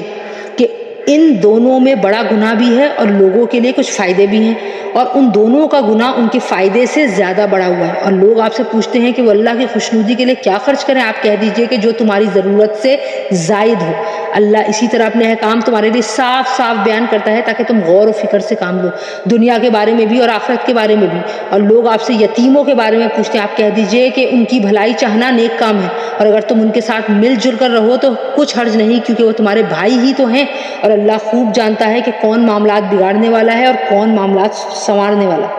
اور اگر اللہ چاہتا تو تمہیں مشکل میں ڈال دیتا، یقیناً اللہ کا اقتدار بھی کامل ہے، حکمت بھی کامل۔ اور مشرک عورتوں سے اس وقت تک نکاح نہ کرو جب تک کہ وہ ایمان نہ لائیں، یقیناً ایک مومن باندی کسی بھی مشرک عورت سے بہتر ہے، خواہ وہ مشرک عورت تمہیں پسند آ رہی ہو۔ اور اپنی عورتوں کا نکاح مشرک مردوں سے نہ کراؤ جب تک کہ وہ ایمان نہ لائیں، اور یقیناً ایک مومن غلام کسی بھی مشرک مرد سے بہتر ہے، خواہ وہ مشرک مرد تمہیں پسند آ رہا ہو۔ یہ سب دوزخ کی طرف بلاتے ہیں جبکہ اللہ اپنے حکم سے جنت اور مغفرت کی طرف بلاتا ہے، اور اپنے احکام لوگوں کے سامنے صاف صاف بیان کرتا ہے تاکہ وہ نصیحت حاصل کریں۔ اور لوگ آپ سے حیض کے بارے میں پوچھتے ہیں، آپ کہہ دیجئے کہ وہ گندگی ہے، لہٰذا حیض کی حالتوں میں عورتوں سے الگ رہو، اور جب تک وہ پاک نہ ہو جائے ان سے قربت یعنی جمع نہ کرو۔ ہاں جب وہ پاک ہو جاؤ تو ان کے پاس اسی طریقے سے جاؤ جس طرح اللہ نے تمہیں حکم دیا ہے، بے شک اللہ ان لوگوں سے محبت کرتا ہے جو اس کی طرف کثرت سے رجوع کریں، اور ان سے محبت کرتا ہے جو خوب پاک صاف رہیں۔ تمہاری بیویاں تمہارے لیے تمہاری کھیتیاں ہیں، لہٰذا اپنی کھیتی میں جہاں سے چاہو جاؤ اور اپنے لیے اچھے عمل آگے بھیجو، اور اللہ سے ڈرتے رہو، یقین رکھو کہ تم اس سے جا کر ملنے والے ہو۔ اور مومنوں کو خوشخبری سنا دو، اور اللہ کے نام کو اپنی قسموں میں اس طرح غرض سے استعمال نہ کرو کہ اس کے ذریعے نیکی اور تقوی کے کاموں اور لوگوں کے درمیان صلح صفائی کرانے سے بچ سکو، اور اللہ سب کچھ سنتا سب کچھ جانتا ہے۔ اللہ تمہاری لغو قسموں پر تمہاری گرفت نہیں کرے گا، البتہ جو قسمیں تم اپنے دلوں کے ارادے سے کھائی ہوں گی ان پر گرفت کرے گا، اور اللہ بہت بخشنے والا بڑا بردبار ہے۔ جو لوگ اپنی بیویوں سے اعلیٰ کرتے ہیں، یعنی ان کے پاس نہ جانے کی قسم کھا لیتے ہیں، ان کے لیے 4 مہینے کی مہلت ہے۔ چنانچہ اگر وہ قسم توڑ کر رجوع کر لیں تو بے شک اللہ بہت بخشنے والا بڑا مہربان ہے، اور اگر انہوں نے طلاق کی ہی ٹھان لی ہو تو بھی اللہ سننے والا جاننے والا ہے۔ اور جن عورتوں کو طلاق دے دی گئی ہو وہ 3 مرتبہ حیض آنے تک اپنے آپ کو انتظار میں رکھیں، اور اگر وہ اللہ پر اور آخرت کے دن پر ایمان رکھتی ہوں تو ان کے لیے حلال نہیں ہے کہ اللہ نے ان کے رحم میں جو کچھ حمل یا حیض پیدا کیا ہے اسے چھپائیں، اور اس مدت میں اگر ان کے شوہر حالات بہتر بنانا چاہیں تو ان کو حق ہے کہ وہ ان عورتوں کو اپنی زوجیت میں واپس لے لیں، اور ان عورتوں کو معروف طریقے کے مطابق ویسے ہی حقوق حاصل ہیں جیسے مردوں کو ان پر حاصل ہیں۔ ہاں، مردوں کو ان پر 1 درجہ فوقیت ہے، اور اللہ غالب اور حکمت والا ہے۔ طلاق زیادہ سے زیادہ 2 بار ہونی چاہیے، اس کے بعد شوہر کے لیے 2 ہی راستے ہیں، یا تو قاعدے کے مطابق بیوی کو روک کے رکھے یعنی طلاق سے رجوع کر لے، یا خوش اسلوبی سے چھوڑ دے یعنی رجوع کے بغیر عدت گزر جانے دے۔ اور اے شوہروں، تمہارے لیے حلال نہیں ہے کہ تم ان بیویوں کو جو کچھ دیا ہو وہ طلاق کے بدلے ان سے واپس لو، اعلان یہ کہ دونوں کو اس بات کا اندیشہ ہو کہ وہ نکاح باقی رہنے کی صورت میں اللہ کی مقرر کی ہوئی حدود کو قائم نہیں رکھ سکیں گے۔ چنانچہ اگر تمہیں اس بات کا اندیشہ ہو کہ وہ دونوں اللہ کے حدود کو قائم نہ رکھ سکیں گے تو ان دونوں کے لیے اس میں کوئی گناہ نہیں ہے کہ عورت مولی معاوضہ دے کر علیحدگی حاصل کر لے۔ یہ اللہ کی مقرر کی ہوئی حدود ہیں، لہٰذا ان سے تجاوز نہ کرو، اور جو لوگ اللہ کی حدود سے تجاوز کرتے ہیں وہ بڑے ہی ظالم لوگ ہیں۔ پھر اگر شوہر تیسری طلاق دے دے تو اس کے بعد وہ عورت اس کے لیے اس وقت تک حلال نہیں ہوگی جب تک وہ کسی اور شوہر سے نکاح نہ کرے۔ ہاں، اگر وہ دوسرا شوہر بھی اسے طلاق دے دے تو ان دونوں پر کوئی گناہ نہیں کہ وہ ایک دوسرے کے پاس نیا نکاح کر کے دوبارہ واپس آ جائیں، بشرط یہ کہ انہیں یہ غالب گمان ہو کہ اب وہ اللہ کی حدود قائم رکھیں گے، اور یہ سب اللہ کی حدود ہیں جو وہ ان لوگوں کے لیے واضح کر رہا ہے جو سمجھ رکھتے ہوں۔ اور جب تم ان عورتوں کو طلاق دے دو اور وہ اپنی عدت کے قریب پہنچ جائیں تو یا تو ان کو بھلائی کے ساتھ اپنی زوجیت میں روک رکھو یا انہیں بھلائی کے ساتھ چھوڑ دو، اور انہیں ستانے کی خاطر اس لیے روک کر نہ رکھو کہ ان پر ظلم کر سکو، اور جو شخص ایسا کرے گا وہ خود اپنی ہی جان پر ظلم کرے گا۔ اور اللہ کی آیتوں کو مذاق مت بناؤ، اور اللہ نے تم پر جو انعام فرمایا ہے اسے، اور تم پر جو کتاب اور حکمت کی باتیں تمہیں نصیحت کرنے کے لیے نازل کی ہیں انہیں یاد رکھو، اور اللہ سے ڈرتے رہو، اور جان رکھو کہ اللہ ہر چیز کو خوب جانتا ہے۔ اور جب تم نے عورتوں کو طلاق دے دی ہو اور وہ اپنی عدت کو پہنچ جائیں تو اے میکے والو، انہیں اس بات سے منع نہ کرو کہ وہ اپنے پہلے شوہروں سے دوبارہ نکاح کریں، بشرط یہ کہ وہ بھلائی کے ساتھ ایک دوسرے سے راضی ہو گئے ہوں۔ ان باتوں کی نصیحت تم میں سے ان لوگوں کو کی جا رہی ہے جو لوگ اللہ اور یوم آخرت پر ایمان رکھتے ہیں، یہی تمہارے لیے زیادہ ستھرا اور پاکیزہ طریقہ ہے۔ اللہ جانتا ہے اور تم نہیں جانتے۔ اور مائیں اپنے بچوں کو پورے 2 سال تک دودھ پلائیں، یہ مدت ان کے لیے ہے جو دودھ پلانے کی مدت پوری کرنا چاہیں، اور جس باپ کا وہ بچہ ہے اس پر واجب ہے کہ وہ معروف طریقے سے ان ماؤں کے کھانے اور لباس کا خرچ اٹھائے۔ ہاں، کسی شخص کو اس کی وسعت سے زیادہ تکلیف نہیں دی جاتی، نہ تو ماں کو اپنے بچے کی وجہ سے ستایا جائے اور نہ باپ کو اپنے بچے کی وجہ سے ستایا جائے، اور اسی طرح کی ذمہ داری وارث پر بھی ہے۔ پھر اگر وہ دونوں یعنی والدین آپس کی رضامندی اور باہمی مشورے سے 2 سال گزرنے سے پہلے ہی دودھ چھڑانا چاہیں تو اس میں بھی ان پر کوئی گناہ نہیں ہے، اور اگر تم یہ چاہو کہ اپنے بچوں کو کسی انا سے دودھ پلواؤ تو بھی تم پر کوئی گناہ نہیں، جبکہ تم نے جو اجرت ٹھہرائی تھی وہ دودھ پلانے والی انا کو بھلے طریقے سے دے دیا کرو۔ اور اللہ سے ڈرتے رہو اور جان رکھو کہ اللہ تمہارے سارے کاموں کو اچھی طرح دیکھ رہا ہے۔ اور تم میں سے جو لوگ وفات پا جائیں اور بیویاں چھوڑ کر جائیں تو وہ بیویاں اپنے آپ کو 4 مہینے اور 10 دن انتظار میں رکھیں گی، پھر جب وہ اپنی عدت کی میعاد کو پہنچ جائیں تو وہ اپنے بارے میں جو کارروائی مثلاً دوسرا نکاح قاعدے کے مطابق کریں تو تم پر کچھ گناہ نہیں، اور جو کچھ تم کرتے ہو اللہ اس سے پوری طرح باخبر ہے۔ اور عدت کے دوران اگر تم ان عورتوں کو اشارے کنائے میں نکاح کا پیغام دو یا ان سے نکاح کا ارادہ دل میں چھپائے رکھو تو تم پر کوئی گناہ نہیں ہے۔ اللہ جانتا ہے کہ تم ان سے نکاح کا خیال تو دل میں لاؤ گے لیکن ان سے نکاح کا 2 طرفہ وعدہ مت کرنا، اللہ یہ کہ مناسب طریقے سے کوئی بات کہہ دو، اور نکاح کا عقد پکا کرنے کا اس وقت تک ارادہ بھی مت کرنا جب تک عدت کی مقررہ مدت اپنی میعاد کو نہ پہنچ جائے۔ اور یاد رکھو کہ جو کچھ تمہارے دلوں میں ہے اللہ اسے خوب جانتا ہے، لہذا اس سے ڈرتے رہو اور یاد رکھو کہ اللہ بہت بخشنے والا بڑا بردبار ہے۔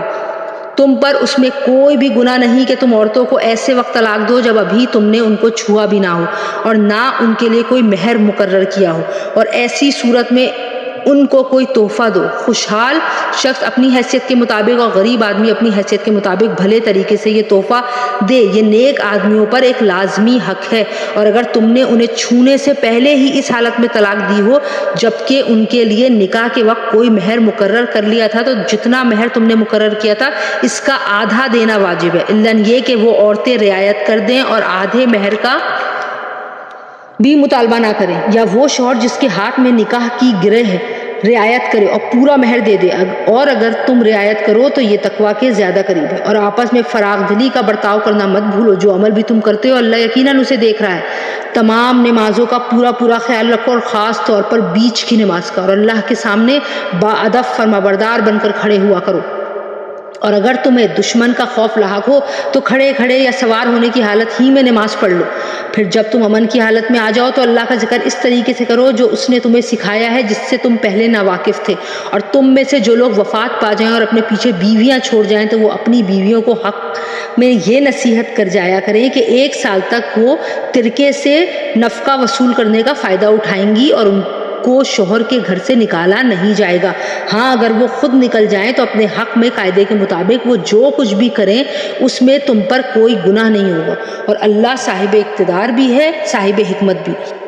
اور متعلقہ عورتوں کو قاعدے کے مطابق فائدہ پہنچانا متقیوں پر ان کا حق ہے۔ اللہ اپنے احکام اسی طرح وضاحت سے تمہارے سامنے بیان کرتا ہے تاکہ تم سمجھداری سے کام لو۔ کیا تمہیں ان لوگوں کا حال معلوم نہیں ہوا جو موت سے بچنے کے لیے اپنے گھروں سے نکل آئے تھے اور وہ ہزاروں کی تعداد میں تھے؟ چنانچہ اللہ نے ان سے کہا مر جاؤ، پھر انہیں زندہ کیا۔ حقیقت یہ ہے کہ اللہ لوگوں پر بہت زیادہ فضل فرمانے والا ہے، لیکن اکثر لوگ شکر ادا نہیں کرتے۔ اور اللہ کے راستے میں جنگ کرو اور یقین رکھو کہ اللہ خوب سننے والا، خوب جاننے والا ہے۔ کون ہے جو اللہ کو اچھے طریقے سے قرض دے تاکہ وہ اسے اس کے مفاد میں اتنا بڑھائے چڑھائے کہ وہ بدرے جہاں زیادہ ہو جائے؟ اور اللہ ہی تنگی پیدا کرتا ہے اور وہی وسعت دیتا ہے، اور اسی کی طرف تم سب کو لوٹایا جائے گا۔ کیا تمہیں موسیٰ کے بعد بنی اسرائیل کے گروہ کے اس واقعے کا علم نہیں ہوا جب انہوں نے اپنے ایک نبی سے کہا تھا کہ ہمارا ایک بادشاہ مقرر کر دیجیے تاکہ اس کے جھنڈے تلے ہم اللہ کے راستے میں جنگ کر سکیں؟ نبی نے کہا کیا تم لوگوں سے یہ بات کچھ بعید ہے کہ جب تم پر جنگ فرض کی جائے تو تم نہ لڑو؟ انہوں نے کہا بھلا ہمیں کیا ہو جائے گا جو ہم اللہ کے راستے میں جنگ نہ کریں گے، حالانکہ ہمیں اپنے گھروں اور اپنے بچوں کے پاس سے نکال باہر کیا گیا ہے۔ پھر ہوا یہی کہ جب ان پر جنگ فرض کی گئی تو ان میں سے تھوڑے لوگوں کو چھوڑ کر باقی سب پیٹ پھیر گئے، اور اللہ ظالموں کو خوب جانتا ہے۔ اور ان کے نبی نے ان سے کہا کہ اللہ نے تمہارے لیے طالوت کو بادشاہ بنا کر بھیجا ہے۔ کہنے لگے بھلا اس کو ہم پر بادشاہ کرنے کا حق کہاں سے آ گیا؟ ہم اس کے مقابلے میں بادشاہت کے زیادہ مستحق ہیں، اور اس کو تو مالی وسعت بھی حاصل نہیں۔ نبی نے کہا اللہ نے ان کو تم پر فضیلت دے کر چنا ہے اور انہیں علم اور جسم میں تم سے زیادہ وسعت عطا کی ہے، اور اللہ اپنا ملک جس کو چاہے دے دیتا ہے، اور اللہ بڑی وسعت والا اور بڑے علم رکھنے والا ہے۔ اور ان کے نبی نے یہ بھی کہا کہ طالوت کی بادشاہت کی علامت یہ ہے کہ تمہارے پاس وہ صندوق واپس آ جائے گا جس میں تمہارے پروردگار کی طرف سے سکنیت کا سامان ہے، اور موسیٰ اور ہارون نے جو اشیاء چھوڑی تھیں ان میں سے کچھ باقی ماندہ چیزیں ہیں، اسے فرشتے اٹھائے ہوئے لائیں گے۔ اگر تم مومن ہو تو تمہارے لیے اس میں بڑی نشانی ہے۔ چنانچہ جب طالوت لشکر کے ساتھ روانہ ہوا تو اس نے لشکر والوں سے کہا کہ اللہ ایک دریا کے ذریعے تمہارا امتحان لینے والا ہے، جو شخص اس دریا سے پانی پیے گا وہ میرا آدمی نہیں ہوگا، اور جو اسے نہیں چکھے گا وہ میرا آدمی ہوگا، الا یہ کہ کوئی اپنے ہاتھ سے ایک چلو بھر پانی پی لے تو کوئی حرج نہیں۔ پھر ہوا یہ کہ ان میں سے تھوڑے آدمیوں کے سوا باقی سب نے اس دریا سے خوب پانی پیا۔ چنانچہ جب وہ یعنی طالوت اور اس کے ساتھ ایمان رکھنے والے دریا کے پار اتر گئے تو یہ لوگ جنہوں نے طالوت کا حکم نہیں مانا تھا کہنے لگے کہ آج جالوت اور اس کے لشکر کا مقابلہ کرنے کی ہم میں تو بالکل بھی طاقت نہیں ہے۔ مگر جن لوگوں کا ایمان تھا کہ وہ اللہ سے جا ملنے والے ہیں، انہوں نے کہا کہ نہ جانے کتنی چھوٹی جماعتیں ہیں جو اللہ کے حکم سے بڑی جماعتوں پر غالب آئیں گے، اور اللہ ان لوگوں کا ساتھی ہے جو صبر سے کام لیتے ہیں۔ اور جب یہ لوگ جالوت اور اس کے لشکروں کے آمنے سامنے ہوئے تو انہوں نے کہا اے ہمارے پروردگار، صبر اور استقلال کی صفت ہم پر انڈیل دے، ہمیں ثابت قدمی بخش دے اور ہمیں اس کافر قوم کے مقابلے میں فتح عطا فرما۔ چنانچہ انہوں نے اللہ کے حکم سے ان جالوت کے ساتھیوں کو شکست دی، اور داؤد نے جالوت کو قتل کر دیا، اور اللہ نے اس کو سلطنت اور دانائی عطا کی، اور جو علم چاہا اس کو عطا فرمایا۔ اگر اللہ لوگوں کا ایک دوسرے کے ذریعے دفاع نہ کرے تو زمین میں فساد پھیل جائے۔ لیکن اللہ تمام جہانوں پر بڑا فضل فرمانے والا ہے۔ یہ اللہ کی آیات ہیں جو ہم آپ کے سامنے ٹھیک ٹھیک پڑھ کر سناتے ہیں، اور آپ بے شک ان پیغمبروں میں سے ہیں جو کہ رسول بنا کر بھیجے گئے ہیں۔ یہ پیغمبر جو ہم نے مخلوق کی اصلاح کے لیے بھیجے ہیں، ان کو ہم نے ایک دوسرے پر فضیلت عطا کی ہے۔ ان میں سے بعض وہ ہیں جن سے اللہ نے کلام فرمایا، اور ان میں سے بعض کو اس نے بدر جہاں بلندی عطا کی، اور ہم نے عیسیٰ ابن مریم کو کھلی نشانیاں دی اور روح القدس سے ان کی مدد فرمائی۔ اور اگر اللہ چاہتا تو ان کے بعد والے لوگ اپنے پاس روشن دلائل آ جانے کے بعد آپس میں نہ لڑتے، لیکن انہوں نے خود اختلاف کیا، چنانچہ ان میں سے کچھ وہ تھے جو ایمان لائے اور کچھ وہ جنہوں نے کفر اپنایا۔ اور اگر اللہ چاہتا تو وہ آپس میں نہ لڑتے، لیکن اللہ وہی کرتا ہے جو وہ چاہتا ہے۔ اے ایمان والو، جو رزق ہم نے تمہیں دیا ہے اس میں سے وہ دن آنے سے پہلے پہلے اللہ کے راستے میں خرچ کر لو جس دن نہ کوئی سودا ہوگا اور نہ کوئی دوستی کام آئے گی اور نہ ہی کوئی سفارش ہو سکے گی۔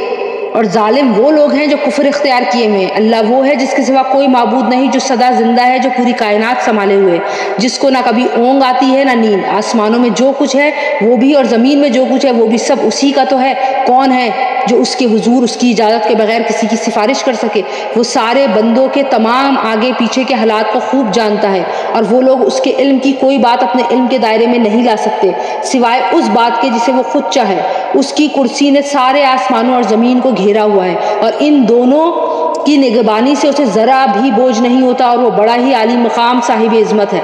دین کے معاملے میں کوئی زبردستی نہیں ہے۔ ہدایت کا راستہ گمراہی سے ممتاز ہو کر واضح ہو چکا۔ اس کے بعد جو شخص طاغوت کا انکار کر کے اللہ پر ایمان لے آئے گا، اس نے ایک مضبوط قدم اٹھا لیا جس کے ٹوٹنے کا کوئی امکان نہیں۔ اور اللہ خوب سننے والا، سب کچھ جاننے والا ہے۔ اللہ ایمان والوں کا رکھوالا ہے، وہ انہیں اندھیروں سے نکال کر روشنی ملاتا ہے۔ اور جن لوگوں نے کفر اپنا لیا ہے ان کے رکھوالے وہ شیطان ہیں جو انہیں روشنی سے نکال کر اندھیروں میں لے جاتے ہیں۔ وہ سب آگ کے باسی ہیں، وہ ہمیشہ ہمیشہ اسی میں رہیں گے۔ کیا تم نے اس شخص کے حال پر غور کیا جس کو اللہ نے سلطنت کیا دے دی تھی کہ وہ اپنے پروردگار کے وجود ہی کے بارے میں ابراہیم سے بحث کرنے لگا؟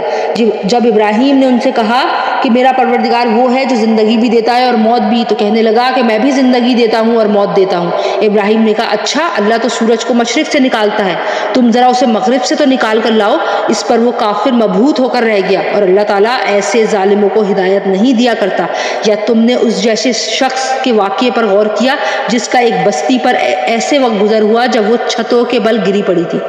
اس نے کہا کہ اللہ اس بستی کو اس کے مرنے کے بعد کیسے زندہ کرے گا؟ پھر اللہ نے اس شخص کو 100 سال تک کے لیے موت دی اور اس کے بعد دوبارہ زندہ کر دیا، اور پھر پوچھا کہ تم کتنے عرصے تک اس حالت میں رہے؟ اس نے کہا 1 دن یا 1 دن کا کچھ حصہ۔ اللہ نے کہا نہیں، بلکہ تم 100 سال اسی طرح رہے ہو۔ اب اپنے کھانے پینے کی چیزوں کو دیکھو کہ وہ ذرا نہیں سڑی، اور دوسری طرف اپنے گدھے کو دیکھو کہ وہ گل سڑ کر کیا حال میں ہو چکا ہے۔ اور یہ ہم نے اس لیے کیا تاکہ ہم تمہیں لوگوں کے لیے اپنی قدرت کا ایک نشان بنا دیں۔ اور اب اپنے گدھے کی ہڈیوں کو دیکھو کہ ہم کس طرح انہیں اٹھاتے ہیں، پھر ان کو گوشت کا لباس پہناتے ہیں۔ چنانچہ جب حقیقت کھل کر اس کے سامنے آ گئی تو وہ بول اٹھا کہ مجھے یقین ہے کہ اللہ ہر چیز پر قدرت رکھتا ہے۔ اور اس وقت کا تذکرہ سنو جب ابراہیم نے کہا تھا کہ میرے پروردگار مجھے دکھائیے کہ آپ مردوں کو کیسے زندہ کرتے ہیں۔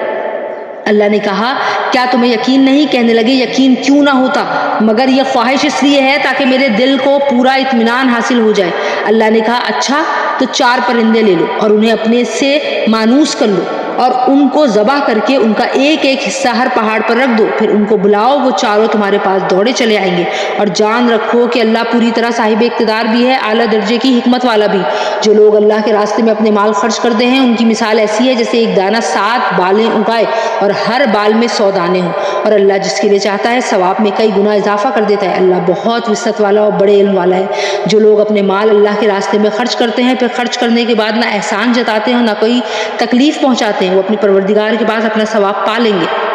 نہ ان کو کوئی خوف لاحق ہوگا اور نہ ہی کوئی غم پہنچے گا۔ بھلی بات کہہ دینا اور درگزر کرنا اس صدقے سے بہتر ہے جس کے بعد کوئی تکلیف پہنچائی جائے، اور اللہ بڑا بے نیاز بہت بردبار ہے۔ اے ایمان والو، اپنے صدقات کو احسان جتا کر اور تکلیف پہنچا کر اس شخص کی طرح ضائع مت کرو جو اپنا مال لوگوں کو دکھانے کے لیے خرچ کرتا ہے اور اللہ اور یوم آخرت پر ایمان نہیں رکھتا۔